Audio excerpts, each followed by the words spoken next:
उत्तर प्रदेश में स्थित अयोध्या नगरी, जो कि यहाँ के मुख्यमंत्री के सपनों का शहर बनने वाला है, साथ ही साथ प्रधानमंत्री के भी सपनों का शहर बनने वाला है। जी हाँ, अयोध्या की तरफ भारत के प्रधानमंत्री की भी पूरी निगाहें रहती हैं और यूपी के लोकप्रिय मुख्यमंत्री योगी आदित्यनाथ की भी रहती हैं, जिसको लेकर सजगता और कर्मठता लगातार दिख रही है। 40,000 से अधिक करोड़ की परियोजनाएं रामनगरी अयोध्या में चल रही हैं, जिसको देखकर पूरे भारत सहित पूरे विश्व के लोग यहाँ पर आने के लिए, यहाँ पर प्रभु श्री राम का दर्शन करने के लिए और यहाँ की आभा को महसूस करने के लिए लगातार आ रहे हैं, जिसके मद्देनज़र लगातार यहाँ पर तैयारियाँ की जा रही हैं और इस विकास दिन प्रतिदिन हो रहा है।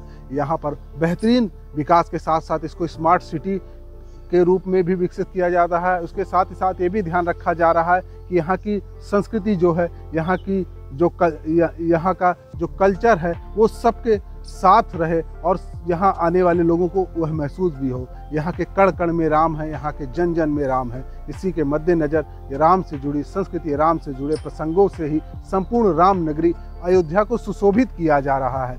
राम नगरी में राम पथ, भक्ति पथ, धर्म पथ और इसके अलावा जो भी सरजू तट है, गुप्तार घाट है, सबको सजाया संवारा जा रहा है। लेकिन सबसे बड़ी जो धुरी रही वो प्रभु श्री राम का मंदिर। जब से प्रभु श्री राम की प्राण प्रतिष्ठा हुई है यहाँ पर, तब से यहाँ की लोकप्रियता दिन प्रतिदिन बढ़ती जा रही है और यहाँ की संस्कृति की अनुभूति के लिए लगातार लोग यहाँ पहुँच रहे हैं। इसी कड़ी में राम मंदिर निर्माण संबंधित अपडेट सामने आई है, जिसमें ये पता चला है कि 25 नवंबर को यहाँ पर ध्वज स्थापना की जाएगी, जिसमें भारी संख्या में लोग सम्मिलित होंगे। लेकिन इस बार जो लोग सम्मिलित होंगे यहाँ आसपास के होंगे, कुछ खास होंगे, भारत के राष्ट्रपति होंगे, जो अभी तक जानकारी सामने आई है उसमें यह जानकारी मिली है। और इसके अलावा यहाँ पर जो भव्य दिव्य उत्सव मनाया जाएगा, जब ध्वजरोहण किया जाएगा, यानी प्रभु श्री राम के मंदिर में ध्वजा लगाई जाएगी। इसको लेकर तैयारियां लगभग पूरी हो चुकी हैं और इसके अलावा राम मंदिर में क्या क्या निर्माण होना है, क्या क्या चीज़ें और निर्मित होती हैं, इन सब की जानकारी राम मंदिर ट्रस्ट के महासचिव चंपत राय ने दी। तो इस वीडियो को अंत तक देखिए और जानिए कि राम नगरी अयोध्या में राम मंदिर का किस तरीके से विकास हो रहा है। साथ ही साथ एक बात और अपने दिमाग में रखिए कि ओराम जो है वो आपके लिए अयोध्या का डेवलपमेंट, इंफ्रास्ट्रक्चर और कल्चर लगातार आपको दिखा रहा है। आप रामनगरी अयोध्या में बसना चाहते हैं, रहना चाहते हैं, तो आप ऊपर दिए गए स्क्रीन के नंबर पर डायल कीजिए, हम आपकी पूरी मदद करेंगे। आपको मालूम है 2 ट्रस्टियों के स्थान निधन हो जाने के कारण रिक्त है, तो इस प्रकार 9 प्रेजेंट फिजिकली, 3 ऑनलाइन, 12, 1 अनुपस्थित 13 और 2 का निधन हो गया। फरवरी 2025 में कामेश्वर चौपाल जी का निधन हुआ था। उनके स्थान पर उसी समाज के व्यक्ति का चयन करना था। सभी के सामूहिक परामर्श के आधार पर आज सबने उस नाम पर सहमति प्रदान की है। श्रीमान कृष्ण मोहन जी हरदोई के रहने वाले हैं, लखनऊ विश्वविद्यालय से MSc किया है 70 के दशक में, फिर एटॉमिक एनर्जी के क्षेत्र में काम किया है 5-6 साल। एरिया एटॉमिक एनर्जी क्षेत्र बोल रहा हूँ, उससे संबंधित कोई काम है वो बताने की कोई आवश्यकता नहीं होती। बाद में इंडियन फॉरेस्ट सर्विस में उनका सिलेक्शन हो गया, भारतीय वन सेवा, इंडियन फॉरेस्ट सर्विस, और उनको महाराष्ट्र कैडर मिला। महाराष्ट्र से वो 2012 में सेवानिवृत्त हो गए, अपने घर वापस आ गए और यहाँ के सामाजिक कार्यों में सक्रिय हो गए। उनका नाम हमने अपने ट्रस्ट में जोड़ा है। अब उनको किसी दिन बुलाएंगे, आप लोगों का परिचय अगर संभव हुआ तो कराएंगे। मंदिर निर्माण के संबंध में आज सभी जानकारियां दी गई हैं, सभी संक्षेप में जानकारी दी गई है। विस्तृत जानकारी आपको रोज मिलती ही रहती है। जैसे बाउंड्री वॉल का भूमि पूजन हो गया, अब निर्माण शुरू होगा। मैं कह सकता हूं कि 1 साल में बन जाएगी और ये भी कह सकता हूं नहीं बनेगी। तो भविष्य के बारे में क्या बोलना है? अगर 13 महीने में बनी तो आप कहेंगे आपने झूठ बोला, आपने तो 12 ही महीने कहा था। तो इन सब ये निरर्थक बातें हैं, निर्माण कार्य की ये इररिलेवेंट चीज़ें हैं। रेलेवेंट चीज़ों पर जाना चाहिए। अंतर्राष्ट्रीय रामकथा संग्रहालय, इसका निर्माण कार्य अभी सिविल वर्क चल रहा है और सिविल वर्क पूरा होने के बाद डिस्प्ले वर्क होगा। वो डिस्प्ले वर्क, उसमें एक हिस्सा यूपी गवर्नमेंट का है, वीडियो के माध्यम से स्क्रीन पर 4 गैलरीज हैं वो दिखाया जाएगा। एक दूसरा हिस्सा है IIT मद्रास उसको कर रहा है, 3D, 4D, 5D, वो 7D कर रहा है, 7D।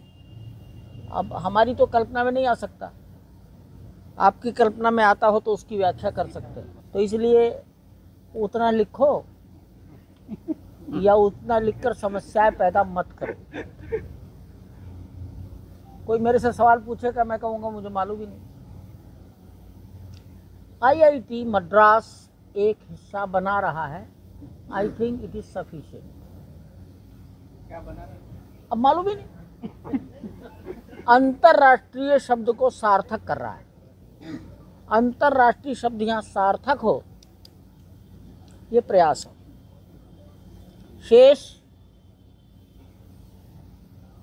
लगभग 20 गैलरी अंतरराष्ट्रीय रामकथा संग्रहालय में होंगी, टोटल 20। भारत में रामायण की जितनी प्रतियां हैं, बंगाल में कृतिवास है, केरल में आध्यात्म रामायण है, तमिलनाडु में कंब है, वाल्मीकि के बारे में हम सब जानते हैं। हर राज्य की अपनी हर भाषा की है, वो यहाँ लोगों को पढ़ने के लिए, शोध करने के लिए उपलब्ध रहेंगे। सारे संसार में राम को किस प्रकार मनाया जाता है, कहीं कठपुतली के द्वारा भी मनाते हैं, तो दुनिया में राम को किस ढंग से समाज श्रद्धा करता है, उसका यहाँ प्रयास है। भारत में तमाम म्यूजियम है,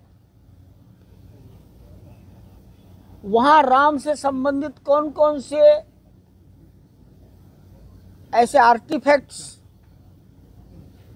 चित्र जो संबंधित म्यूजियम, अयोध्या म्यूजियम को गिफ्ट कर सकते हैं,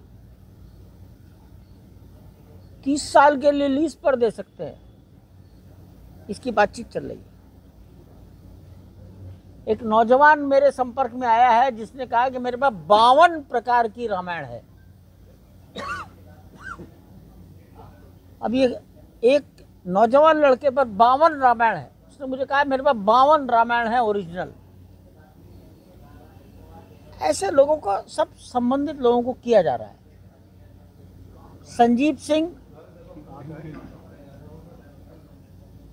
इसी जनपद का है, दिल्ली में मुझे नहीं, वो लड़का मुझे मिला दिल्ली में, रहने वाला अयोध्या का है।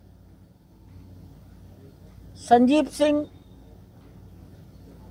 आर्कियोलॉजिकल सर्वे ऑफ इंडिया नहीं, म्यूजियम, नेशनल म्यूजियम से रिटायर्ड है। संजीव सिंह नेशनल म्यूजियम से रिटायर्ड है।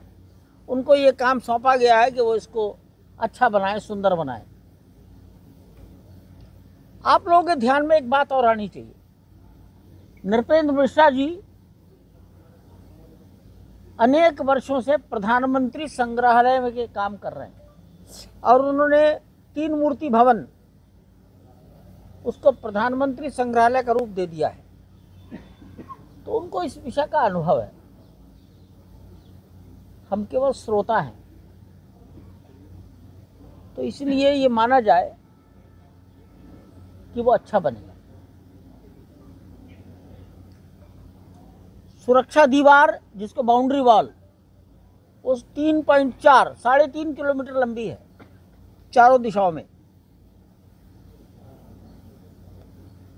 और सुरक्षा के मानक CRPF क्या चाहती है, यूपी पुलिस क्या चाहती है, PAC क्या चाहती है, उन सब के सुझावों को लिया गया है। और ये सबके विचारों में बात आई है। यहाँ की बाउंड्री वॉल बनने के पहले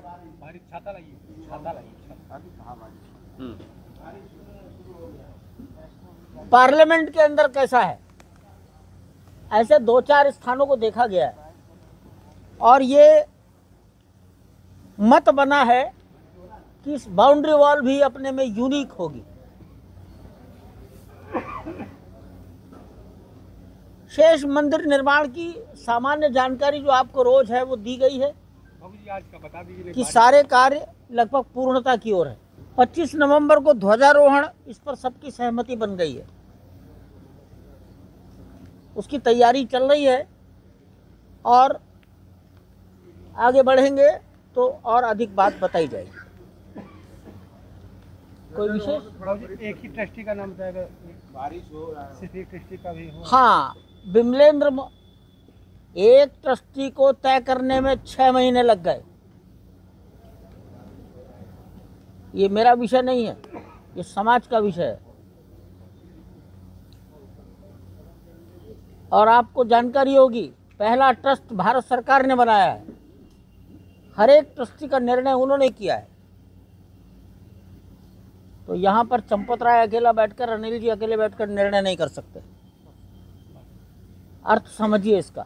सर, जो 25 नवंबर को कार्यक्रम है उसको थोड़ा सा ठीक करें। अभी कुछ करने की स्थिति नहीं है, केवल 25 नवंबर को कार्यक्रम करेंगे और 22 जनवरी 2024 की पुनरावृत्ति नहीं करेंगे। 22 जनवरी 2024 को देश के भिन्न भिन्न क्षेत्रों के शिखर पुरुष बुलाए गए थे। अब की बार का कार्यक्रम अयोध्या केंद्रित ज़्यादा होगा। अयोध्या जनपद, अयोध्या के पास पड़ोस के जिले और बहुत अधिक जाएंगे तो पूर्वी उत्तर प्रदेश, इस पर केंद्रीकरण ज़्यादा होगा। सेलिब्रिटी और वीवीआईपी अभी जब नाम घोषित होगा तो बताऊंगा। प्रधानमंत्री जी, राष्ट्रपति अभी जब घोषणा करेंगे। कार्यदायी संस्था का जो मंदिर निर्माण की कार्यदायी संस्था है, उसका कार्यकाल बढ़ाया गया है क्या? नहीं, उसको तो काम पूरा करने के लिए कहा गया है और जो काम 1 महीने में होना है वो 2 दिन में कोई नहीं कर सकता। एक सूचना आ रही कि उसका कार्यकाल था सितंबर 25 तक था, अब वो मार्च। ऐसी गलत सूचना है आपकी, वो सूचना गलत है। हमने किसी पत्र में उनका कार्यकाल का डेडलाइन नहीं लिखी। नमस्कार। इसके अलावा कल फाइनेंशियल ईयर की भी बैठक हुई है, लेखा जोखा, अभी तक कितना मंदिर निर्माण में खर्च हुआ है, क्या कैसे? अगली बैठक में बताएंगे। अरे बता दीजिए।